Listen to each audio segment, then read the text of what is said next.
Në një dhomë spitali në Ciri, ndërerën e dezinfektantit dhe dritën e bartë të pasditës së 28 shkurtit të vitit 2013, Vaçe Zela mbajti dorën e vajzës së saj Irma dhe i tha diçka që do ta ndryshonte përgjithmonë kuptimin e largjimit të saj nga Shqipëria.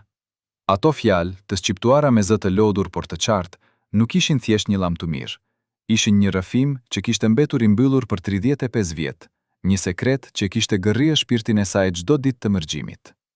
Irma nuk e dinte atëherë se ajo që po dëgjonte do ta detyronte ta rishikonte gjithçka që mendonte se dinte për nënën e saj, për karrierën e saj të shkëlqyer, për largimin e saj nga atë theu. Çfarë i tha Vaçe në ato 5 minuta të fundit? Pse ajo që dukej si një jetë e plotë, e mbushur me lavdi dhe dashuri, në të vërtetë ishte një zinxhir i rënd që ajo nuk mundi kurrë ta thente? Ve kush ishin ata që detyruan ikonën e muzikës shqiptare të vdiste larg tokës që kishte bërë legjend? Kur Vaçe Zela u largua nga Shqipëria në vitin 1988, publiku shqiptar nuk e kuptoi dot. Si mund të largohej zëri më i dashur i kombit, gruaja që kishte kënduar për çdo zemër shqiptare, që kishte qenë shpirti i çdo feste, i çdo dasme, i çdo mbrëmjeje familjare? Gazetat e kohës shkruan me kujdes duke përdorur fjalë të zgjedhura me marifet. Artistja e popullit Vaçe Zela do të kalojë një periudhë jashtë vendit për arsye shëndetësore. Por ata që e njihnin nga afër, ata që kishin qenë në dhomën e provave, në kulisat të teatrit të operës dhe baletit, në shtëpinë e saj në Tiranë, e dinin se diçka nuk shkonte. E dinin se ajo nuk po largohej për pushim apo për trajtim mjekësor rutinë, ajo po ikte. Po largohej nga diçka që e kishte bërë jetën e saj të padurueshme, nga një presion që nuk mund të flitej me zë të lartë, nga një sistem që e kishte shfrytëzuar talentin e saj për dekada dhe tani po e linte të shkonte sepse nuk kishte më nevojë për të. Apo kishte diçka më të errët? Kishte dikush që donte ta shihte atë larg? Në vitet e fundit të regjimit komunist, Shqipëria ishte një vend në agoni. Sistemi që kishte sunduar me grusht hekuri për 45 vjet po shkatërrohej nga brenda. Njerëzit kishin filluar të flisnin me zë të ulët, të guconin të ndëronin për një jetë tjetër, për një botë për te kufive të mbyllur. Por për artistët e mvenj, për ata që ishin bërë simbole të regjimit, largjimi nuk ishte thjesht një çështje personale, ishte një akt politik. Vaçe Zela nuk ishte thjesht një këngëtare, ajo ishte zëri i popullit, siç e thuanin. Çdo këngë e saj ishte transmetuar në Radio Tiranë, çdo koncert i saj ishte mbushur plot, çdo shfaqje e saj ishte një ngjarje kombëtare. Por çfarë nuk e dinin shqiptarët ishte se pas asaj fasade të artë, pas buzëqeshjes së saj të ngrohtë dhe zërit që bënte të qanin burrat më të fortë, ekzistonte një grua e lodhur, e shtypur nga pesha e pritjeve, e burgosur në një rol që nuk e kishte zgjedhur vetë. Ajo kishte kënduar për lirinë, por vetë nuk ishte kurrë e lirë. Kishte kënduar për dashurinë, por martesa e saj ishte një fushë betejë e heshtur.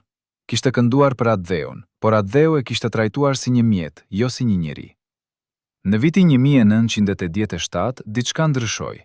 Ata që punonin me Vaçen filluan ta vinin në re. Ajo që dikur ishte gjithmonë e para në prova, që qeshte me kolegët, që mbushte dhomën me energjinë e saj, tani arrinte vonë, heshte, shikonte nga dritarja sikur po kërkonte diçka që kishte humbur. Një grimerese që kishte punuar me të për 20 vjet, tregon se në atë periudhë Vaçe kishte filluar të pyeste për mundësitë e trajtimit mjekësor jashtë vendit. Ajo nuk fliste shumë, por unë e shija në sytë e saj. Kishte frikë. Jo frikë nga sëmundja, por frikë nga diçka tjetër. Sikur dikush po e ndihte, sikur çdo fjalë e saj po dëgjohej. Kjo grimerese që sot jeton në Itali dhe që pranoi të flas vetëm me kusht që të mos përmendej emri i saj, thot se në muajt para largjimit, Vaçe kishte filluar të merrte telefonata të çuditshme. Telefoni i saj në dhomën e grimit binte shpesh, por kur ajo përgjigjej, nga ana tjetër nuk fliste askush, vetëm heshtje, dhe pastaj linja shkëputej. Kjo ndodhte pothuajse çdo ditë. Kush po e telefononte Vaçe Zelën në heshtje? Pse ajo që kishte qenë gjithmonë e fortë, e sigurt, papritur, duke i thyer? Dhe çfarë ndodhi në atë takim të fundit në zyrën e Komitetit Qendror, ku ajo hyri e qetë dhe doli e shkatëruar? Dëshmitarët thonë se pas asaj dite, Vaçe nuk këndoi më me të njëjtën zjarr.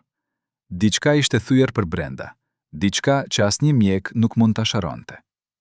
Vaçe Zela lindi në Lushnjë më 24 prill të vitit 1939, në një familje modeste por plot dashuri.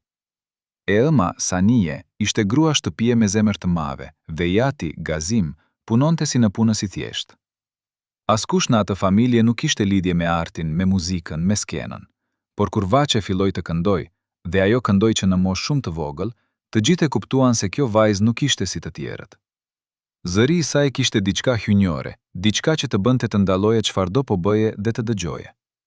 Fqinjet mblidheshin para shtëpisë së tyre vetëm për ta dëgjuar atë të këndonte këngë popullore. Mësuesit në shkollë e vunre menjëherë. Në moshën 10 vjeç, Vaçe u dërgua në Tiranë për të studiuar muzikë. Ishte viti 1949 dhe Shqipëria sapo kishte hyrë në epokën e re komuniste. Vendi po ndërtohej nga e para dhe regjimi kishte nevojë për simbole, për heronj të rinj, për zëra që do të këndonin lavdinë e sistemit të ri. Vaçe Zella, me talentin e saj të jashtëzakonshëm dhe me origjinën e saj të thjeshtë, ishte kandidatja perfekte. Por rrugtimi drejt suksesit nuk ishte aq I lehtë sa dukej nga jashtë. Në vitet e para në Tiranë, Vaçe jetonte në një konvikt të mbushur plot me vajza të tjera që ëndronin të bëheshin artist. Kushtet ishin të vështira, dhoma të ftohta, ushqimi kufizuar, disiplinë rrept, por Vaçe nuk ankohej kurrë. Ajo stërvitej orë të tëra, përsosej çdo notë, leconte çdo tekst me kujdes. Mësuesit e saj ishin të mahnitur nga përkushtimi I saj, por edhe nga diçka tjetër, nga aftësia e saj për të transmetuar emocion. Kur Vaçe këndonte, ajo nuk thoshte thjesht fjalë, ajo jetonte çdo fjalë, çdo tingull. Publiku e ndjente këtë. Dhe kjo ishte ajo që bëri atë të veçantë. Në vitin 1956, në moshën vetëm 17 vjeç, Vaçe Zella u bë soliste e ansamblit shtetëror të këngëve dhe vaqeve popullore. Ishte një nder I jashtëzakonshëm për një vajzë kaq të re, por me këtë nder erdhi edhe një barë e rëndë, pritjet. Regjimi priste që ajo të ishte perfekte, të ishte shembull, të ishte zëri I popullit. Çdo shfaqje e saj kontrollohej, çdo fjalë e saj monitorohej, çdo lëvizje e saj vlerësohej. Ajo nuk kishte të drejtë të gabonte, nuk kishte të drejtë të ishte njeri, duhej të ishte simbol. Dhe Vaçe u përpoq të ishte. Ajo u martua me Mentor Qemalin, një muzikant të talentuar, në vitin 1961. Martesa u paraqit si një bashkim I përsosur, dy artistë të mëdhenj që bashkoheshin për të krijuar një familje të bukur. Por ata që I njihnin nga afër, e dinin se realiteti ishte ndryshe. Mentori ishte një burr ambicios, me karakter të fortë, që donte të ishte në qendër të vëmendjes. Vaçe nga ana tjetër, ishte tashmë ylli më I madh. Kjo krijoi tension që në fillim. Mentori nuk e duronte dot që gruaja e tij ishte më e famshme se ai. Nuk e duronte dot që kur hynin në një dhomë, të gjithë shikonin Vaçen, jo atë. Dhe kjo xhelozi, kjo hidhrim, filloi të helmonte martesën e tyre. Por Vaçe nuk mund të ankohej. Nuk mund të thoshte askujt se martesa e saj nuk ishte ajo që dukej. Sepse në Shqipërinë komuniste, jeta private e artistëve të mëdhenj nuk ishte private. Ajo ishte pronë e shtetit, pronë e popullit. Nëse Vaçe do të kishte pranuar se martesa e saj ishte e pashëndrueshme, kjo do të kishte qenë një skandal. Do të kishte dëmtuar imazhin e saj, do të kishte dëmtuar imazhin e sistemit. Kështu që ajo buzëqeshi para kamerave, mbante dorën e burrit të saj në publik dhe vuante në heshtje kur mbylleshin dyert e shtëpisë. Në vitet 60 dhe 70, Vaçe Zella arriti kulmin e famës së saj. Ajo këndoi në çdo cep të Shqipërisë, në çdo festë, në çdo ngjarje shtetërore. Zëri I saj u bë pjesë e jetës së çdo shqiptari. Njerëzit e dëgjonin atë në radio, e shihnin në televizion, e aduruan si një perëndesh. Por sa më shumë e aduronte publiku, aq më shumë e izolonte sistemi. Ajo nuk kishte të drejtë të udhtonte jashtë vendit pa leje, nuk kishte të drejtë të fliste me të huaj pa praninë e një përcjellësi. Nuk kishte të drejtë të zgjidhte vetë repertorin e saj. Çdo këngë duhej të miratohej nga komiteti qendror. Ajo ishte një kukull e artë, e bukur dhe e dashur, por gjithmonë e kontrolluar nga duart e padukshme të pushtetit.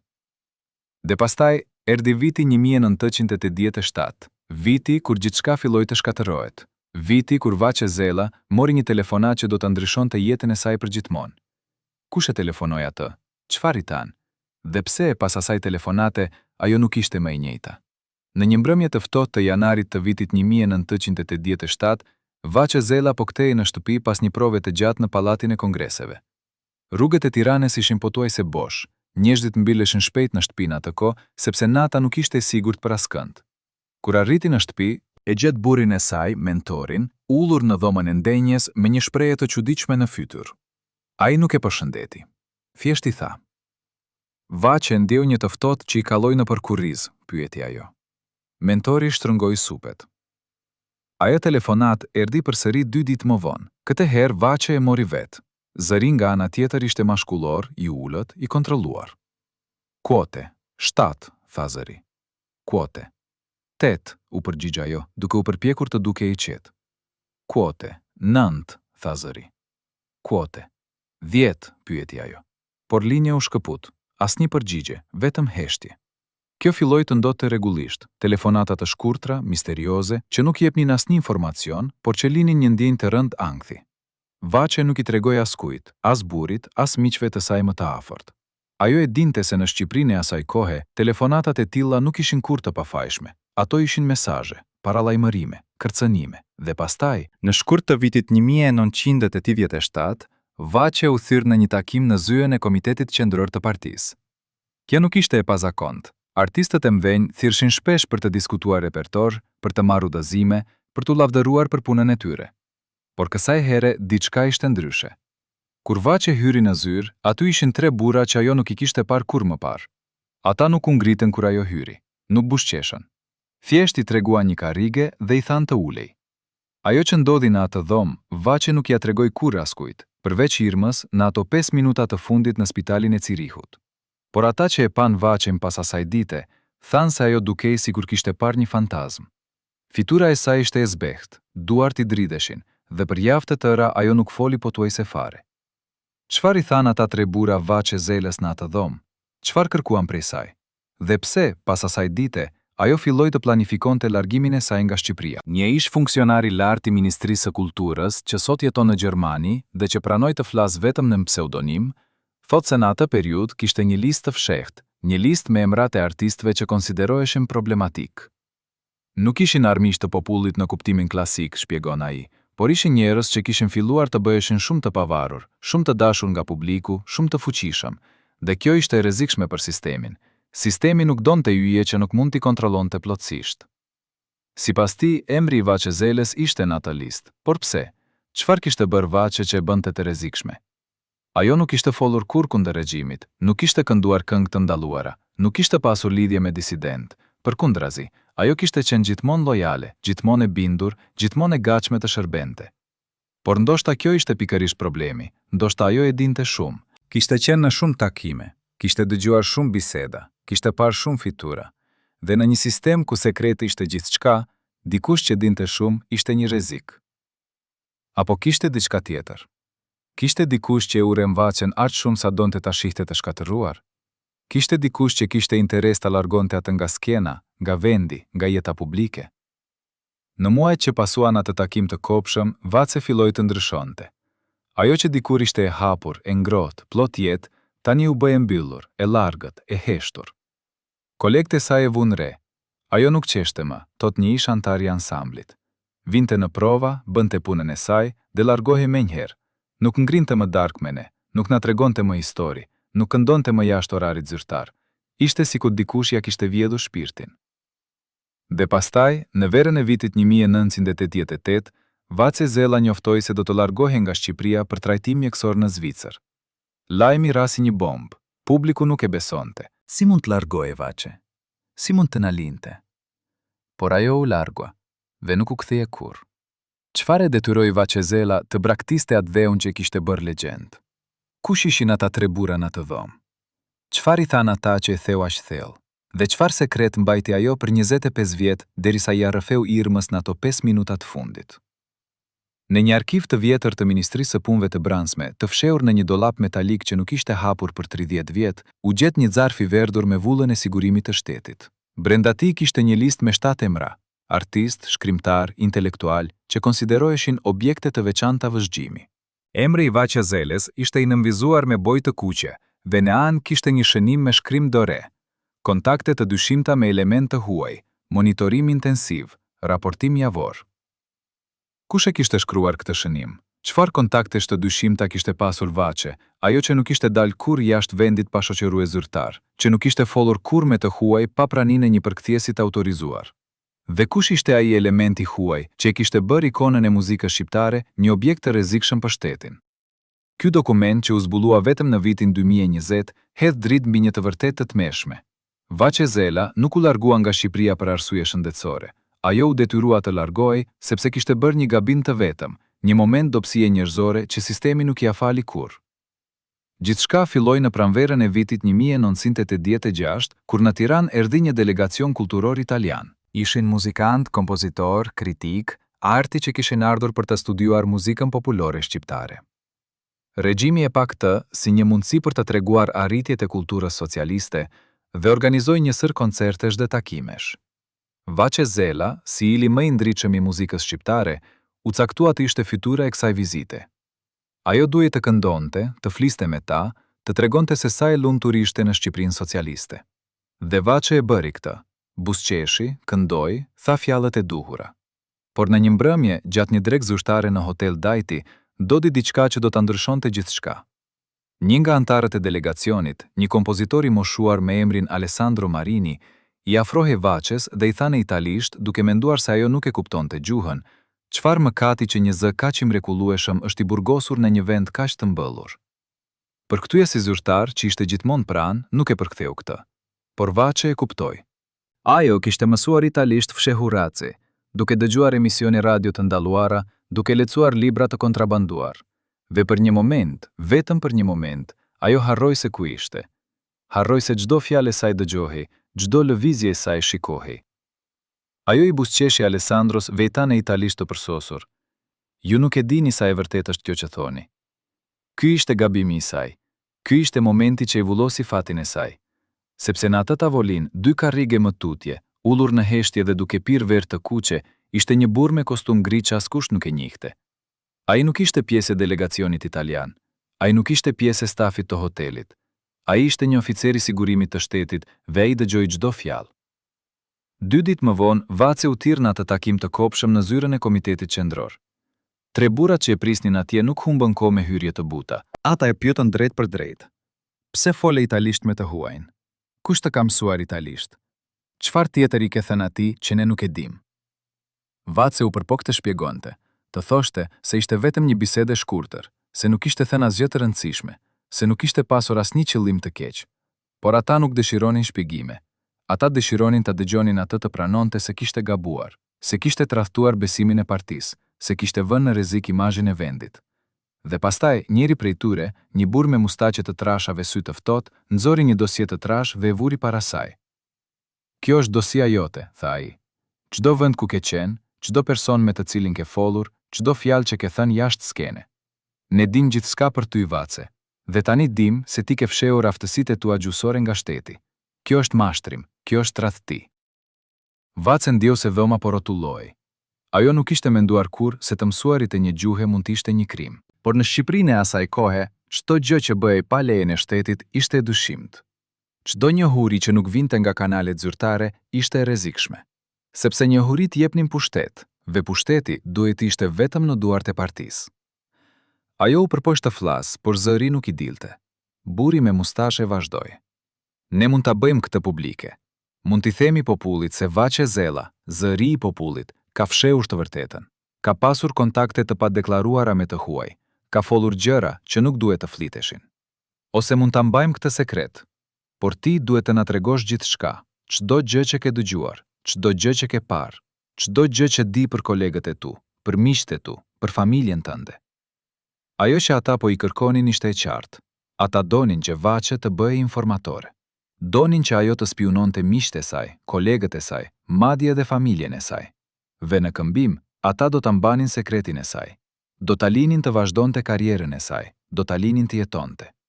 Por me çfarë çmimi? Me çmimin e shpirtit të saj, me çmimin e dinjitetit të saj, me çmimin e gjithçkaje që e bënte atë njeri. Vaçe doli nga ajo dhomë pa dhënë një përgjigje, por ajo e dinte se nuk ishte shumë kohë. Ose do të pranonte, ose do të shkatërrohej. Dhe ajo nuk mund të pranonte. Nuk mund të jetonte duke ditur se çdo fjalë që thoshte, çdo buzëqeshje që jepte, çdo kënd që këndonte ishte një gënjeshtër. Kështu që ajo zgjodhi rrugën e tretë, largimin.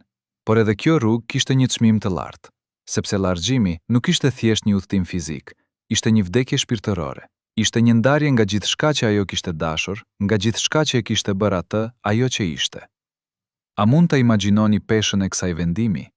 A mund të kuptoni dhimbjen e një gruaje që duhet të zgjidhte midis tradhtisë së vetes dhe tradhtisë së Adeut?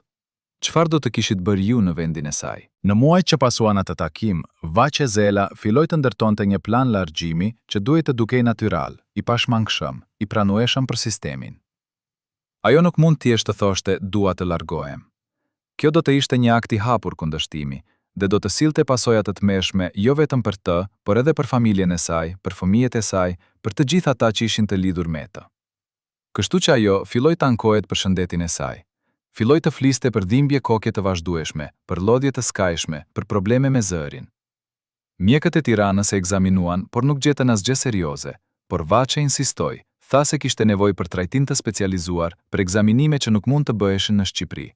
Dhe ngadalë, shumë ngadalë, sistemi filloi të lëshonte. Jo sepse i besonte, por sepse kishte filluar të lodhej prej saj, sepse Vaçe Zela, që dikur kishte qenë një mjet i përsosur propagande, tani po bëhej një problem. Ajo nuk këndonte më me të njëjtën pasion. Nuk buzëqeshte më me të njëjtën ngrohtësi. Publiku e vuri re dhe kjo ishte e rrezikshme.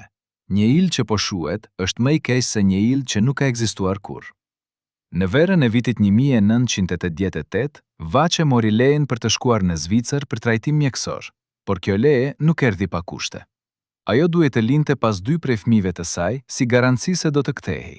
Vetëm Irma, vajza më e madhe, u lejua të shkonte me të. Kjo ishte një praktikë e zakonshme e regjimit. Kur dikush largohej jashtë vendit, duhej të linte diçka të çmuar pas, diçka që do ta detyronte të kthehej. Dhe çfarë ishte më e çmuar se fëmijët? Vaçe pranoi këtë kusht, por brenda saj diçka u thye përfundimisht. Ajo e dinte se po linte pas jo vetëm fëmijët e saj, por edhe një pjesë të shpirtit të saj, një pjesë që nuk do ta rikuperonte kurrë. Kur avioni u ngrit nga aeroporti i Rinasit në atë mëngjes të nxehtë gushti, Vaçe shikoi nga dritarja dhe pa malet e Shqipërisë që largoheshin. Ajo nuk qau, nuk mund të qante, sepse të qarat do të tërhiqnin vëmendjen, do të ngjallin dyshime. Kështu që ajo mbajti fytyrën e palvizur, duart e shtrënguara në preher dhe zemrën e thyer në heshtje. Irma që ulej pranë saj e mbajti dorën e saj dhe ndjeu se sa e ftohtë ishte. "Nën, a je mirë?" pyeti ajo. Vaçe u kthye dhe i buzëqeshi, por sytë e saj ishin bosh. "Po, zemra ime," tha ajo, "jam mirë." Por nuk ishte, dhe nuk do të ishte kurrë më. Në Zvicër, Vaçe u vendos në një apartament të vogël në Zirih. Mjekët e ekzaminuan dhe siç pritej, nuk gjetën asgjë seriozisht të gabuar. Por ajo nuk u kthye. Javët kaluan, muajt kaluan, dhe Vaçe gjeti arsye pas arsyeje për të shtyrë kthimin. Dhe pastaj, në dhjetor të vitit 1988, ndodhi diçka që e bëri të pamundur kthimin. Regjimi komunist filloi të shkatërrohet. Njerëzit dollën në rrugë, statuja e Enver Hoxhës u rrëzua, kufijt u hapën. Shqipëria po ndryshonte, dhe Vaçe e dinte se vendi në të cilin ajo do të kthehej nuk do të ishte më ai që kishte lënë. Por edhe pse regjimi ra, edhe pse sistemi që i kishte shtypur u shemb, Vaçe nuk u kthye, sepse ajo e dinte se disa plag nuk shërohen me ndryshimin e sistemeve politike. Disa plag mbeten të hapura për gjithmonë. Vitet kaluan dhe Vaçe jetoi në Zvicër si një hije e asaj që kishte qenë. Ajo këndoi ndonjëherë në ngjarje të vogla për komunitetin shqiptar, por nuk ishte më ajo Vaçe që mbushte sallate mëdha, që bënte të qanin mijëra njerëz. Ajo ishte një grua e moshuar, e lodhur, e thirrë nga pesha e kujtimeve. Fëmijët e saj erdhën ta shihnin, por edhe ato takime ishin të dhimbshme, sepse si mund t'u shpjegoje fëmijëve të tu pse zgjodhe të largohesh? Si mund t'u thuash atyre se ti nuk i braktise, por se u detyrove të zgjidhje midis tyre dhe vetes sate? Si mund t'u bësh të kuptojnë se ndonjëherë dashuria nuk është e mjaftueshme për të mposhtur frikën, për të mposhtur turpin, për të mposhtur peshën e një sistemi që të ka thyer? Dhe pastaj erdhi shkurti i vitit 2013. Vaçe kishte filluar të ndjehej keq, jo nga sëmundja që kishte pretenduar 30 vjet më parë, por nga një sëmundje e vërtetë, një sëmundje që nuk kishte shërim. Mjekët i tanë se nuk ishte shumë kohë, dhe Vaçe, duke ditur se fundi po afrohej, t'i rri Irmen. Kishte diçka që duhej t'i jetoshte, diçka që kishte mbajtur brenda për 35 vjet, diçka që nëse nuk jetoshte tani, do të vdiste me të. Çfarë ishte ajo që Vaçe Zela nuk ishte guxuar të toshte për aq vite? Çfarë sekreti e kishte ngrënë nga brenda? Dhe pse ajo zgjodhi t'i arrëfente vetëm Irmës, në ato 5 minutat fundit, kur jeta po i ikte nga trupi? Në domen e bardhë të spitalit, ndërtingullin e dobët të makinave që monitoronin shenjat jetike, Vaçe Zela e tërhoqi Irmen pranë dhe filloi të flasë me një zë që mezi dëgjohej. Ajo nuk ishte shumë kohë dhe e dinte. Çdo fjalë duhej të ishte saktë, çdo detaj duhej të mbetej në kujtesën e vajzës së saj, sepse kjo ishte vetmja mënyrë që e vërteta të mos vdiste me të. Ta ajo. Irma me lot në sy e mbajti dorën e nënës së saj dhe ta, por Vaçe tundi kokën. 35 ta ajo. 36. Dhe pastaj, me një zë që dridej por që ishte plot vendosmëri, Vaçe filloi të tregonte. Ajo i tha Irmës për atë takim në zyrën e komitetit qendror, për 3 burrat që e kishin kërcënuar, për dosjen që kishin për të, për zgjedhjen e tmerrshme që i kishin vënë përpara. 37 ta ajo. 38 Irma dëgjonte në heshtje, duke u përpjekur të përpunonte atë që po dëgjonte. Ajo kishte menduar gjithmonë se nëna e saj kishte zgjedhur Zvicrën për arsye shëndetësore, për një jetë më të mirë, për mundësi që Shqipëria nuk mund t'i ofronte. Por tani po kuptonte se e vërteta ishte shumë më e errët, shumë më e dhimbshme. Nëna e saj nuk ishte zgjedhur të largohej, ajo ishte detyruar. Ishte shtypur në një sistem që nuk i fali asnjë moment dobësie njerëzore, asnjë akt të vogël të pavarësisë. Por ka diçka tjetër, vazhdoi Vaçe, dhe zëri i saj u bë edhe më i ulët, edhe më i rënduar. Diçka që unë nuk ja kam thënë kurrë askujt, as ty, as vëllezërve të tu, as burrit tim. Ajo pushoi për një moment duke marrë frymë me vështirësi dhe pastaj tha. Në atë takim, njëri prej atyre burrave më tha diçka që më ngriti gjakun. Ai më tha se ata e dinin për një lidhje që unë kisha pasur vite më parë, para se të martoheshe me babain tënd. Një lidhje me një burr që nuk ishte i duhur sipas partisë, një burr që konsiderohej elementi dyshimt. Unë e kisha harruar atë lidhje, ose më mirë kisha përpjekur ta harroja, sepse kishte qenë e shkurtër dhe kishte mbaruar keq. Por ata e dinin. Kishin fotografi, kishin letra, kishin dëshmi, dhe më thanë se nëse nuk bashkëpunoja, do t'i bënin publike. Do të më shkatërronin jo vetëm karrierën, por edhe familjen. Do të bënin që babai juaj të më uzhej, që ju fëmijët të turproheshit prej meje. Irma ndjeu se doma po rrotullohej. Ajo nuk e kishte ditur kur këtë. Askush nuk e kishte ditur. Dhe tani, në këto momentet fundit, nëna e saj po ja rrëfente një sekret që kishte mbajtur për më shumë se 50 vjet. Kush ishte ai burr? Pyeti Irma, por Vaçe tundi kokën. Nuk ka rëndësi tani, tha ajo. Ai vdiq shumë kohë më parë, por ajo që ka rëndësi është se ata e përdorën atë kundër meje. E përdorën për të më bërë të ndihesha e turpëruar, e fajshme, e pafuqishme, dhe funksionoi, sepse unë nuk munda të duroja idenë se ju, fëmijët e mi, do të mësoni për këtë, se do të më shikonit ndryshe, se do të më gjykonit. Ajo pushoi përsëri dhe kësaj here lotët filluan të rrjedhin nga sytë e saj. Kështu që unë zgjoda të largohem, tha ajo. Zgjoda të iki, të jetoj larg, të vdes larg, vetëm që të mos ju bëja të vuanit për shkak të gabimeve të mia. Por tani, në këto momentet fundit, kuptoj se bëra një gabim edhe më të madh, sepse duke u larguar, ju braktisa. Ju lash të rriteshit pa mua. Ju lash të mendonit se unë nuk ju doja aq shumë sa t'ju zgjidhja mbi gjithçka tjetër. Dhe kjo është e vërteta që më ka gërryer çdo ditë të këtyre 25 viteve. Jo se u largova, por se ju lash të mendonit se nuk ju doja mjaftueshëm. Irma nuk mund të fliste. Lotët po i rrjedhin pa kontroll, dhe ajo e mbajti dorën e nënës së saj me të dyja duart e saj, duke e shtrënguar, sikur po përpiqej ta mbante atje, ta ndalonte të largohej. Nën, tha ajo më në fund, ti na doje, ne din këtë, gjithmonë e kemi ditur. Por Vaçe tundi kokën. Jo, tha ajo, ju nuk e dini, sepse nëse do të kisha dashur vërtet, do të kisha qëndruar, do të kisha luftuar, do të kisha pranuar çdo pasojë, çdo turp, çdo dhimbje, vetëm që të mos ju lija. Por unë isha e dobët, isha frikacake, dhe tani, kur është shumë vonë, kur nuk mund të kthehem më, kur nuk mund të shlyej atë që kam bërë, e vetmja gjë që mund të bëj është ju kërkoj falje. Ajo e shikoi Irmën me sy që po erësoheshin me një shprehje që ishte një përzierje dhimbjeje, pendimi dhe dashurie të pafund. Irma, tha ajo, premtom diçka. Premtom se do të thuash vëllezërve të tu. Premtom se do të shpjegosh pse unë bëra atë që bëra. Premtom se nuk do të më urrejnë, sepse unë nuk mund të vdes duke ditur se ju më urreni. Irma me zë të tyrë tha, ne nuk të urrejmë nën, kur nuk të kemi urrir, dhe kur nuk do të urrejmë. Ve në atë moment, Vaçe zela mbili syt për herë të fundit, jo me paqe, por me një lehtësim të vogël, duke ditur se e vërteta, më në fund, ishte tënë. A mund ta imagjinoni peshën e atij sekreti? A mund ta kuptoni dhimbjen e një nëne që zgjodhi të jetojë në mërgjim, të vdes larg deut vetëm që të mbrojë fëmijët e saj nga turpi?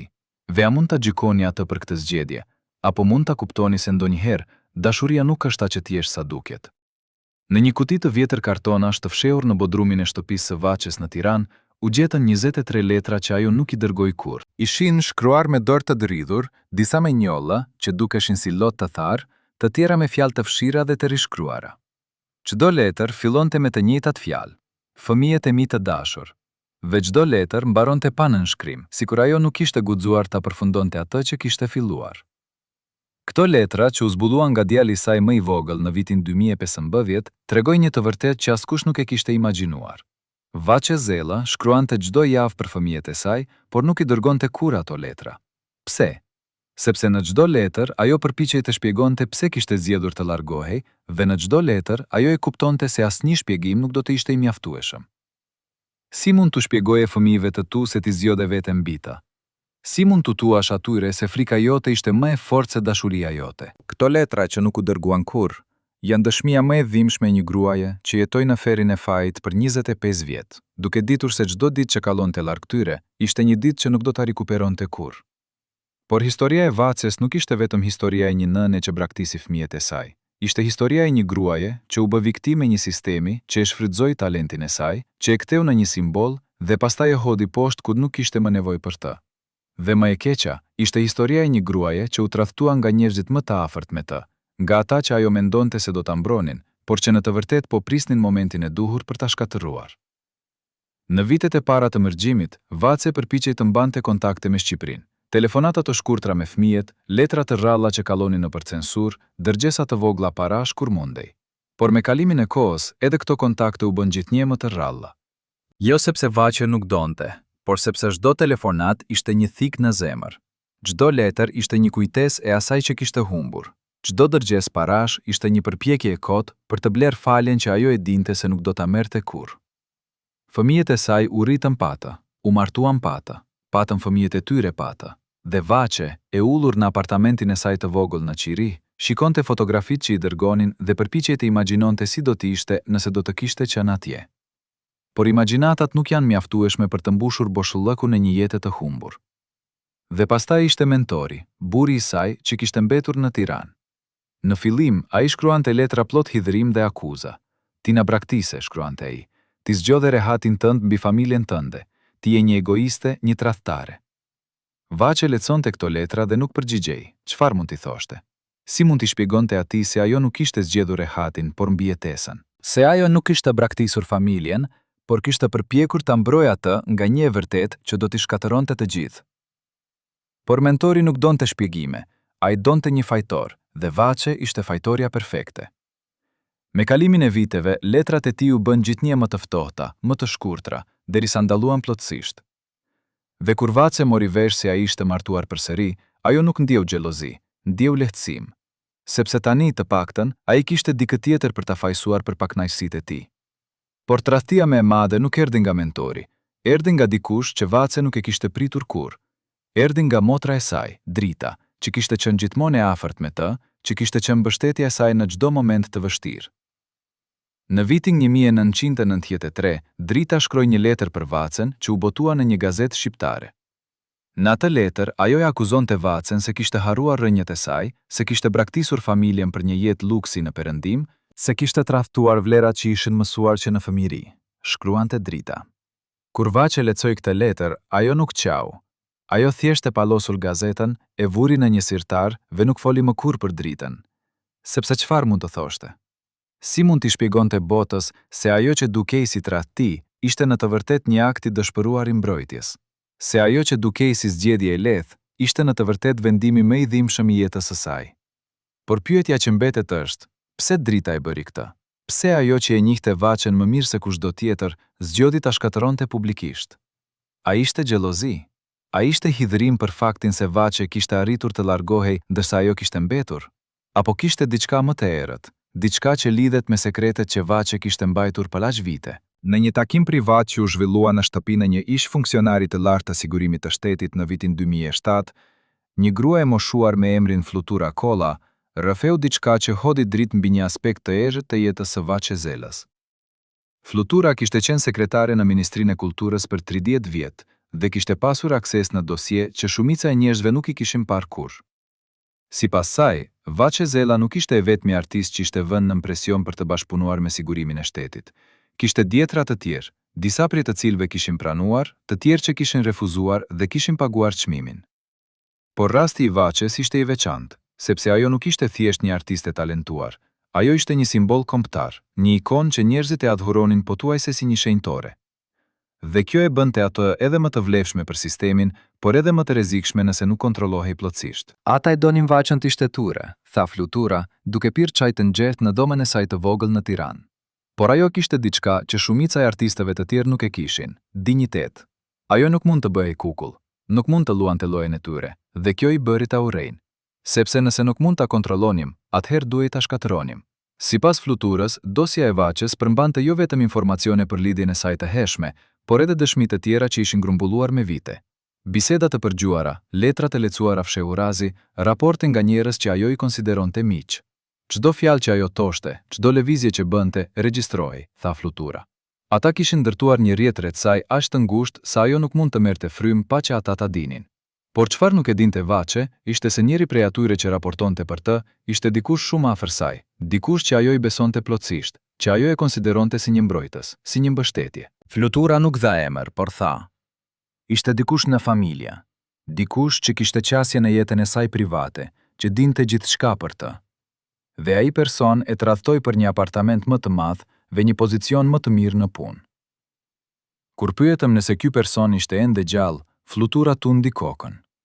Jo, tha ajo. Historia e tij përfundoi keq, shumë keq. Por kjo është një tjetër histori. Kjo zbulim shpjegon shumë gjëra.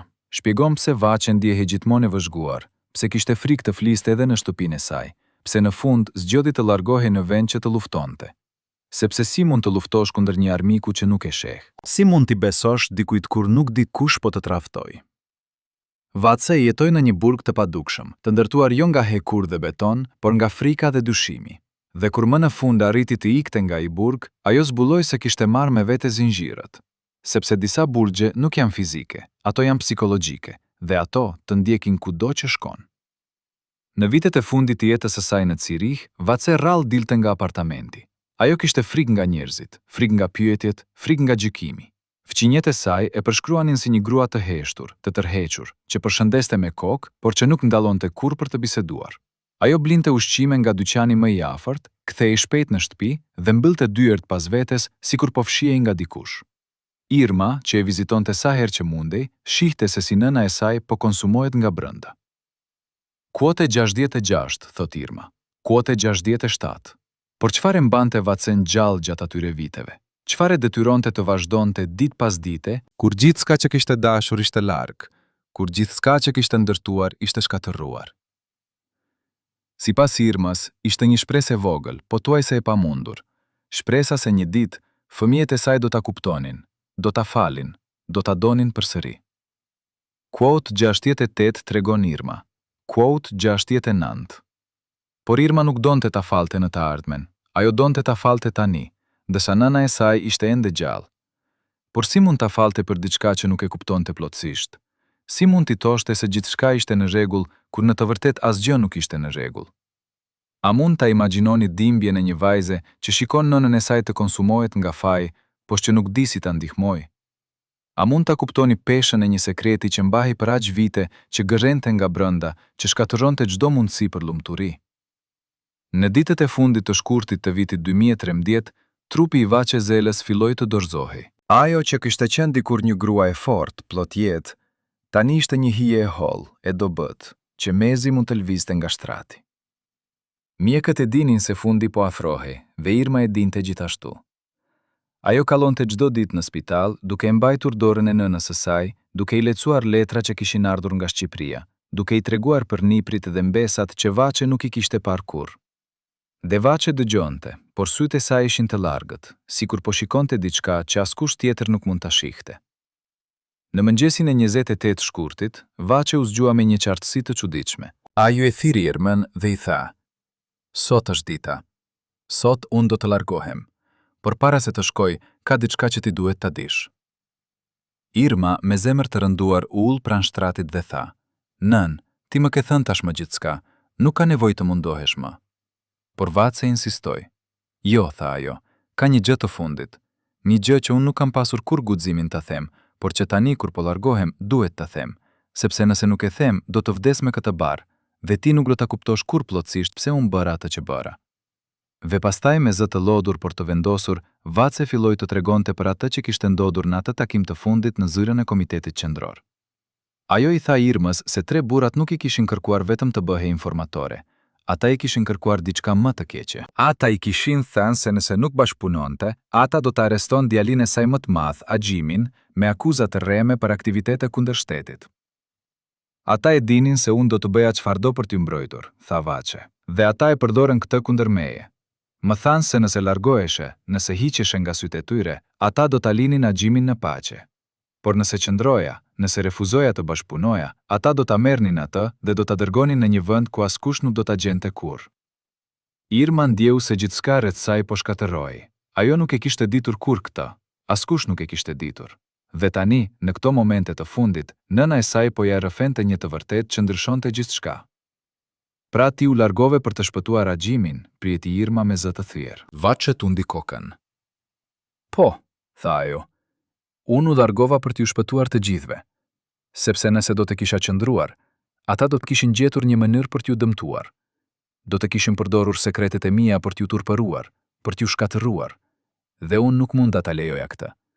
Kështu që zgjodha të largohem, të jetoj larg, të vdes larg, vetëm që ju të mund të jetonit në paqe.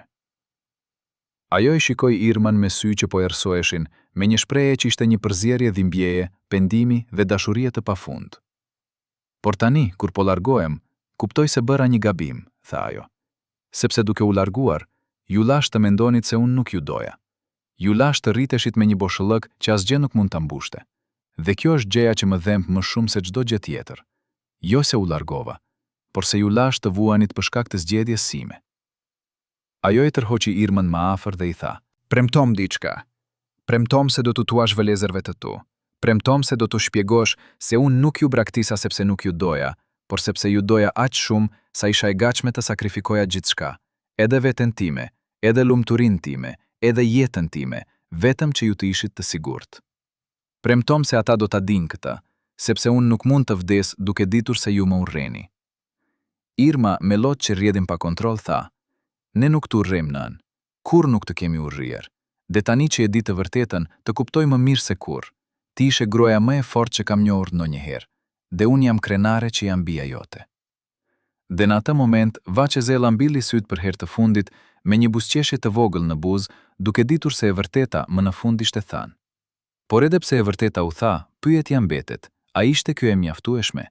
A mund të shlije një rrëfim në minutat e fundit dhimbjen e 25 viteve të humbura? A mund të kthej kohën mbrapsht dhe të jap një fund tjetër për një jetë që u jetua në mërgjim, në vetmi, në pendim? Apo disa zgjedhje, edhe kur bëhen për arsye të drejta, lëm plag që nuk shërohen kurrë? Në një kuti të vogël druri, të mbyllur me një dry të vjetër që mezi hapej, Irma gjeti diçka që e bëri të ngrinte gjakun. Një kontratë nënshkruar në vitin 1987, vetëm disa muaj para se nëna e saj të largohej nga Shqipëria. Kontrata ishte shkruar në gjuhë juridike të ftohtë, por kuptimi ishte i qartë si kristali. Vace Zela pranonte të mos këndonte më në publik për një periudhë 5 vjeçare, të mos jepte intervista, të mos shfaqej në asnjë ngjarje zyrtare. Në këmbim, familjes së saj do t'i garantoj UQOTE 73.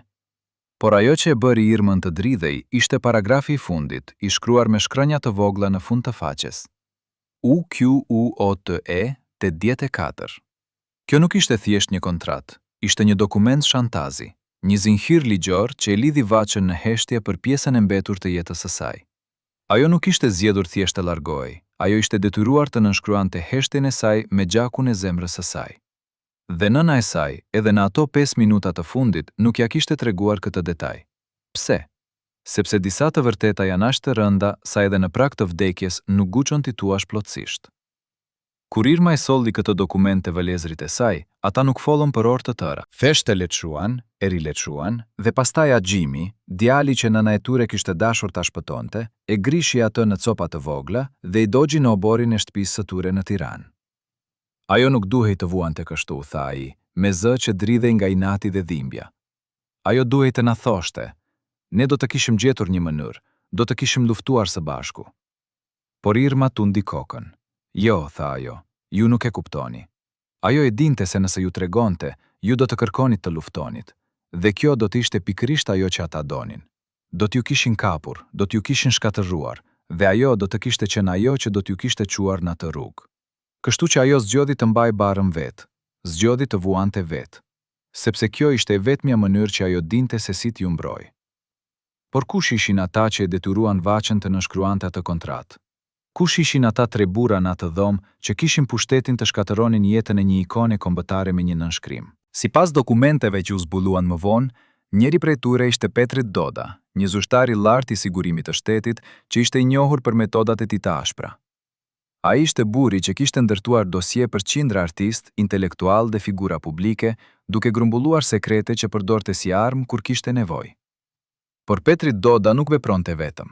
Ai kishte një rrjet informatorësh, njerëz që jetonin në hijen e shoqërisë dhe që shisnin informacione për para, për privilegje, për mbijetesë. Dhe njëri prej atyre informatorëve, sipas dëshmive që dollën në vitet pas rënies së regjimit, ishte dikush që Vaçe e njihte shumë mirë. Dikush që kishte qenë në shtëpinë e saj, që kishte ndarë tryezën me të, që kishte qeshur me të. Dikush që ajo nuk e kishte dyshuar kurrë. Emri i atij personi nuk u zbulua publikisht deri në vitin 2019, kur një gazetar investigativ botoi një seri artikujsh bazuar në dosjet e vjetra të sigurimit. Dhe kur emri u bë publik, shumë njerëz nuk e besuan, sepse ai person ishte Flamur Çella, kushëriri i dytë i Vaçes, një burr që kishte punuar si shofer për ansamblin shtetëror dhe që kishte pasur akses në jetën private të shumë artistëve.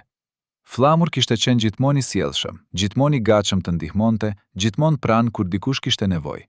Por pas asaj fasade të ngrohtë, ai ishte një njeri që raportonte çdo bisedë, çdo ankesë, çdo moment dobësie. Dhe për këtë, ai merrte një paçë shtesë, një apartament më të mirë dhe mbrojtjen e sistemit.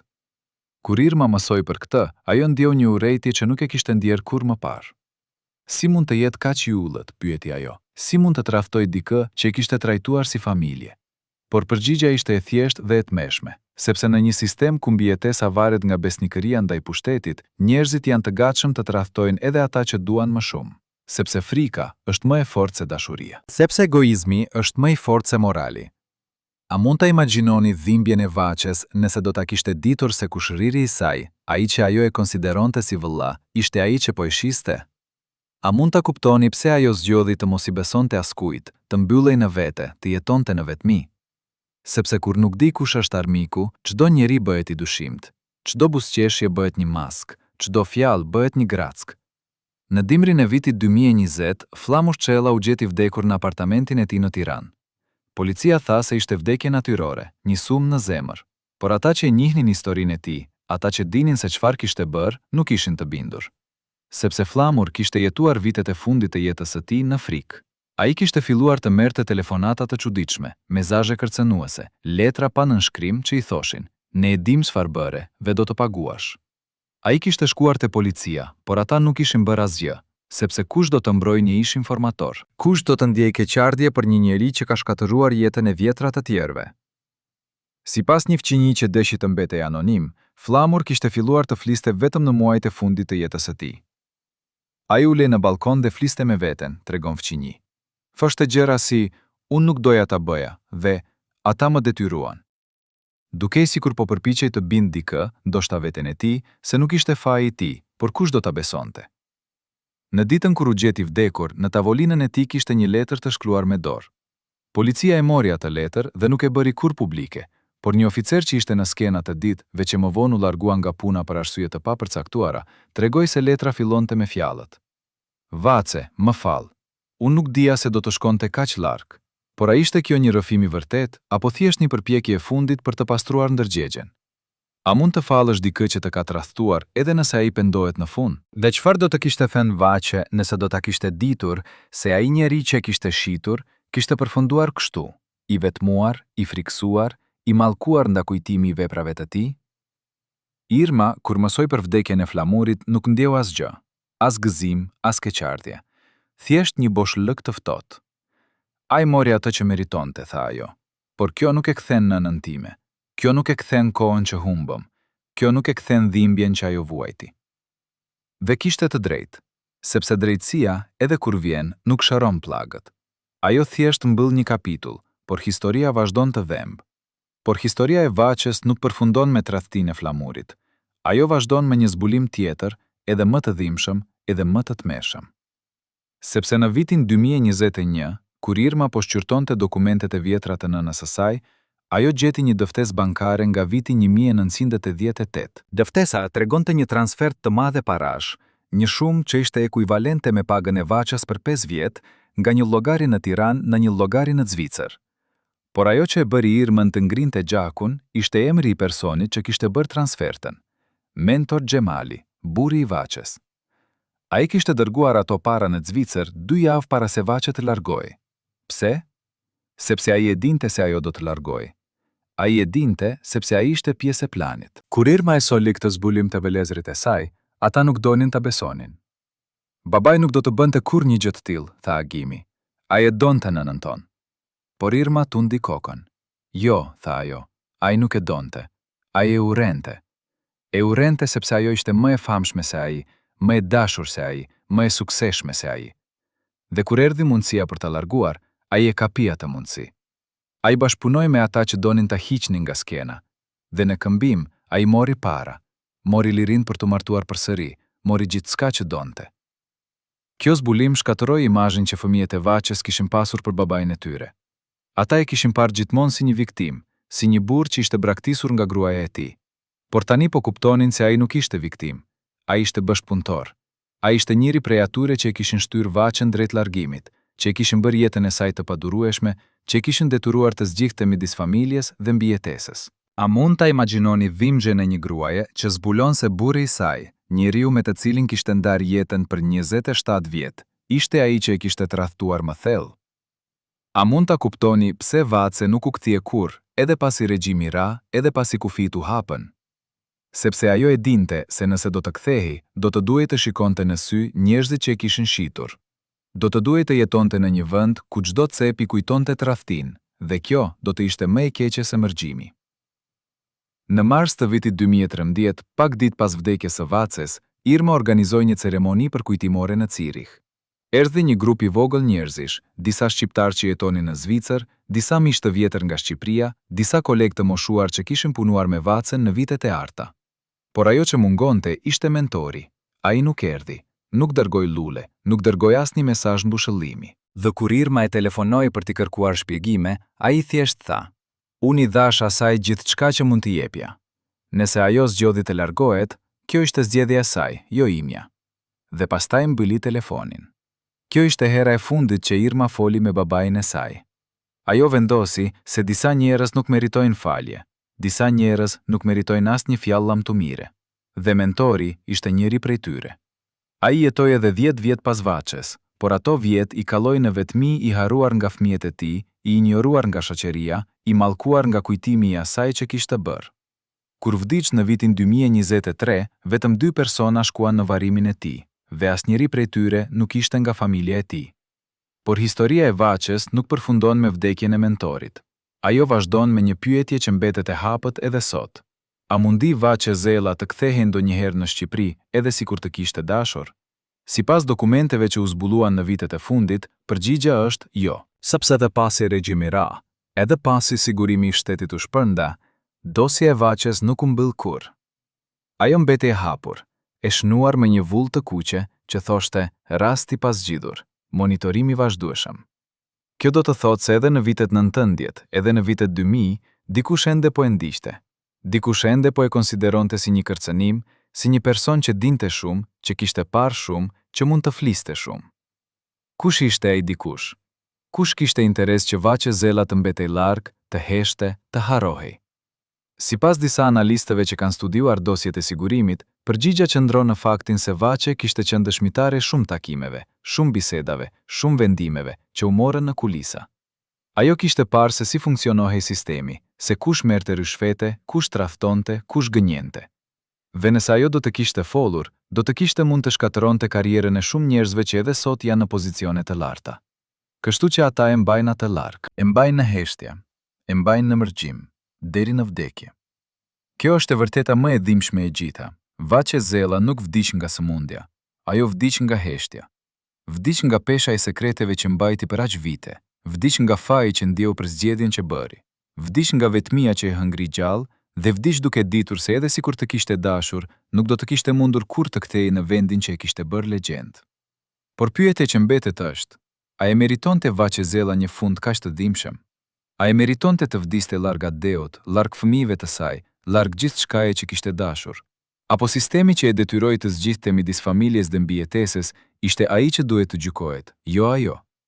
Sot, më shumë se 10 vjet pas vdekjes së Vaqezelës, emri i saj ende jehon në zemrat e shqiptarëve. Këngët e saj ende dëgjohen në dasma, në festa, në momente gëzimi dhe trishtimi. Zëri i saj ende ka fuqinë të bëjë të qajnë burrat më të fortë, të sjellë kujtimeve më të bukura, të prek shpirtrat më të thellë. Por sa prej atyre që e dëgjojnë e din historinë e vërtetë? Sa prej tyre e din se ajo grua që këndonte për dashurinë, për Adeun, për lumturinë, vetë nuk pati asnjë prej këtyre gjërave? Sa prej tyre e din se ajo jetoi dhe vdiq në mërgjim jo sepse deshi, por sepse u detyrua? Irma, që sot jeton në Tiranë dhe që ka përkushtuar vitet e fundit të jetës së saj për të ruajtur kujtimin e nënës së saj, thot se misioni i saj është që bota të di të vërtetën. Nëna ime nuk ishte një tradhtare, thot ajo. Ajo ishte një heroin. Ajo sakrifikoi gjithçka, famën, familjen, lumturinë, madje edhe jetën, për të mbrojtur ata që donte. Dhe nëse kjo nuk është dashuri, atëherë nuk e di se çfarë është. Ajo ka hapur një fondacion në emër të Vaqes që ndihmon artistë të rinj, që mbështet gra që janë viktima të dhunës, që lufton kundër sistemeve që shtypin individin. Kjo është mënyra ime për të nderuar nënën time, thot ajo, për t'i dhënë asaj atë që ajo nuk pati kurrë, zërin për të folur, fuqinë për të luftuar, drejtësinë për të qenë dëgjuar. Por edhe pse Irma lufton për të mbajtur gjallë kujtimin e nënës së saj, ka ende shumë njerëz që gjykojnë Vaqen. Ka ende shumë që thonë se ajo duhet të kishte qëndruar, se ajo duhet të kishte luftuar, se ajo duhet të kishte zgjedhur familjen mbi gjithçka tjetër. Por ata që thonë këto gjëra nuk e dinë se çfarë do të thotë të zgjedhësh midis dy të këqijeve. Nuk e dinë se çfarë do të thotë të jetosh në një sistem ku çdo zgjedhje që bën është e gabuar, ku çdo rrugë që merr të çon në dhimbje. Nuk e dinë se çfarë do të thotë të jesh një grua në një botë që të sheh vetëm si një mjet, jo si një njeri. Vaqezela jetoi në një kohë kur gratë nuk kishin zë, kur artistët nuk kishin liri, kur njerëzit nuk kishin zgjedhje. Dhe ajo bëri atë që mendoi se ishte më e mira në atë moment. Ndoshta ishte zgjedhja e duhur, ndoshta jo. Por ajo që është e sigurt është se ajo pagoi çmimin më të lartë për atë zgjedhje. Ve tani, më shumë se një dekadë pas vdekjes së saj, ne ende po përpiqemi të kuptojmë nëse ajo meritonte atë çmim apo nëse ne si shoqëri dështuam ta mbrojmë atë. Historia e Vaqezelës nuk është vetëm historia e një këngëtareje të famshme që vdiq në mërgjim. Është historia e mijëra grave, mijëra artistëve, mijëra njerëzve që u detyruan të zgjedhin midis vetes dhe të tjerëve, midis lirisë dhe sigurisë, midis të vërtetës dhe mbijetesës. Është historia e një kohe që shpresojmë se ka kaluar, por që friksohemi se mund të kthehet. Është historia e një gruaje që va gjithçka, por që nuk mori asgjë në këmbim përveç dhimbjes. Dhe tani, ndërsa mbyllim këtë kapitull të dhimbshëm të historisë son, na mbetet vetëm një pyetje. Çfarë do të kishim bërë ne në vendin e saj? A do të kishim pasur guximin të zgjidhnim ndryshe? Apo do të kishim bërë të njëjtën zgjedhje duke shpresuar se një ditë dikush do të kuptonte, do të falte, do të kujtonte? Miq të dashur, historia e Vaqezelës na prek të gjithëve thellë në zemër. Ajo ishte zëri që na bashkoi, që na bëri të qajmë dhe të qeshim, që na kujtoi se çfarë do të thotë të jesh shqiptar. Por ajo ishte edhe një grua që vuajti në heshtje, që sakrifikoi gjithçka për të mbrojtur ata që donte, që vdiq larg aveut duke ndëruar për një kthim që nuk erdhi kurrë. Tani pyetja është për ju. Si e shihni ju Vaqezelën? A ishte ajo një viktimë e një sistemi mizor që e detyroi të zgjidhte midis familjes dhe mbijetesës? Apo ishte një grua që bëri një zgjedhje të vështirë, por që në fund ishte zgjedhja e saj? A e fallni atë për largimin, apo mendoni se ajo duhej të qëndruar dhe luftuar pavarësisht pasojave? Shkruani mendimet tuaja në komentet më poshtë. Na tregoni nëse e mbani mend Vaqen, nëse këngët e saj ende dëgjohen në qytetin tuaj, nëse historia e saj ju ka prekur. Sepse kujtimi i saj jeton vetëm nëse ne vazhdojmë ta mbajmë gjallë. Shtypni like nëse mendoni se e vërteta duhet të dihet dhe abonohuni në kanal për më shumë histori të patreguara të ikonave tona. Sepse çdo histori meriton të dëgjohet. Çdo zë meriton të jehoj. Dhe çdo jetë, edhe ato që përfunduan në dhimbje, meritojnë të kujtohen me dinjitet dhe respekt.